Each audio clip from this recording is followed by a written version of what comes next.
All right, on this day, 22 years ago, our next guest took to the skies at the direction of Vice President Dick Cheney and was going to ram her F-16 into United Flight 93 to try to stop it from hitting the intended target, all while having no idea if her father, then a United Airlines pilot, was actually piloting that very flight. But thanks to the bravery of the passengers on United 93, she did not have to. Heather Penny, a former fighter pilot with the D.C. Air National Guard who served 2 tours in Iraq and is a senior fellow at the Mitchell Institute for Aerospace Studies, joins us now. Heather, thank you so much for being here. Thank you for your courage, your willingness that day 22 years ago. You were almost fresh out of training. So your unit gets the call. Why weren't you able to arm those aircraft, meaning with weapons that could shoot it down and you had to possibly ram it down? Well, first of all, thank you so much for having me on today. It's really a privilege to be able to share my experience, my story, and my message with your audience. First of all, what I was willing to do that day, what my flight lead, Mark Sasseville, was willing to do that day, really isn't anything special.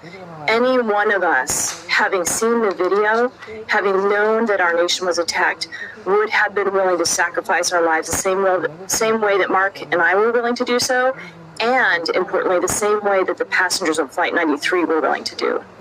Our jets were not armed because after the fall of the Soviet Union, our nation wanted the peace dividend. They cut our military in half, and our unit, which had once sat alert, no longer had that mission.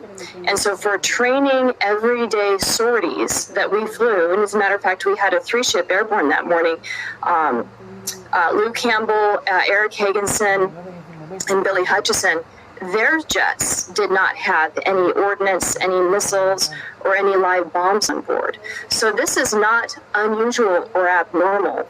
The situation that our nation faced that morning was. Absolutely. Heather, was intercepting a civilian airliner by ramming into it with your jet, was that something you had trained for? Is that how do you, I mean, you don't normally think of a one-way kamikaze mission for American pilots. No, because our nation values our service members. Yeah. We are highly trained. It takes a long time to train us to that point where we are really the best military in the world. So suicide missions is not something that we typically do. But that was really the only option that Mark Sasseville and I had that morning, because we knew that we had to protect and defend our nation. And our national capital, D.C., that's where we were at, and we had already seen the Pentagon get hit, so we had to assume that there were more. So when we discovered that there were additional aircraft inbound, at the time, we thought there might have been up to 3, but we knew that Flight 93 had descended, had turned back towards the nation's capital, and so that's when we got the call from Vice President Cheney, and the incredible air traffic controllers at Potomac were invaluable in helping us assist fly in that direction to try to find the aircraft. But of course, the passengers had already chosen to sacrifice their lives to protect our nation. Amazing. We must give you such an even deeper appreciation for those folks on Flight 93, the courage that it took.